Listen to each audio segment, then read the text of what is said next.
Hey Vikings fans, this is Andrew Krammer coming to you live from 1500ESPN.com, live from Soldier Field actually after that rough 31-30 loss. Quarterback Jay Cutler throws a touchdown pass to tight end Martellus Bennett with 10 seconds left, a 16-yarder. But there were many reasons the Vikings lost this game, and it starts with obviously the offense in the second half. They got it going, they got the ball moving, they had drives of 81, 79, and 43 yards. However, they came away with just 9 points on those 3 drives. You cannot get that. That's not how you come into Soldier Field, and that's not how you win games.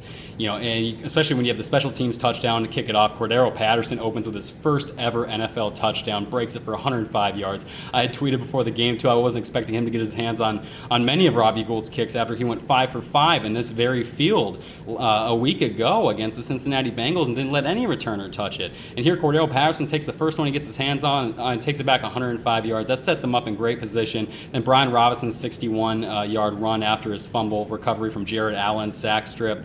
That just put him in great position. You think, okay, Ponder just has to keep not making mistakes. He has to manage this game. He has to give it to Adrian. Just give it to Adrian. Well, that didn't work out because he gave it to Adrian. He even moved the ball. He finished with 227 yards. He had 16 completions on 30 throws. He only had that one terrible pick 6 to Tim Jennings. And if you went to throw him that would have won you the game right there. But so would have not giving up a field goal to end that first half. That was absolutely terrible. Jamarcus Sanford comes out. That last drive the Bears had, coming out in that first half. The Vikings drive down. They score a touchdown, 20-yard pass to Kyle Rudolph, and here come the Bears. 71 seconds. They go 78 yards. Started off with Jamarcus Sanford's unnecessary roughness penalty that put him in a bad spot. Then Cutler throws a 31-yard bomb to Brandon Marshall, and that lands him right at the 2-yard line. The Vikings defense holds, however, only letting up a field goal. But if you don't give up that field goal at all, the game's over. They couldn't score in that one drive to end the game. So plenty of mistakes to go around, plenty of blame to go around after this loss. But however, please keep things in perspective, Vikings fans. There were plenty of plays and plenty of reasons for optimism out of this game. Did you really expect the game to be this close after watching what they did in Detroit last week? I certainly didn't. I did not think it was going to be a one-point game. I didn't think they were going to have the 30-24 lead with 10 seconds left. There was no way. So this is one of those things where Ponder comes out, he looks poised in the pocket. Sure, he makes the mistakes they're used to seeing him make, but he comes on the road in Soldier Field. Like I said, he still completes 16 of his 30 throws for 227 yards. Now, if I look at this right, Greg Jennings gets 84 yards, clearly his biggest game as a Viking, one of 2. Kyle Rudolph still targeted 6 times. Jerome Simpson targeted 5 times. He spread the ball around. Patterson got a few targets. Wright gets a few targets. So there were plenty of things to be optimistic about.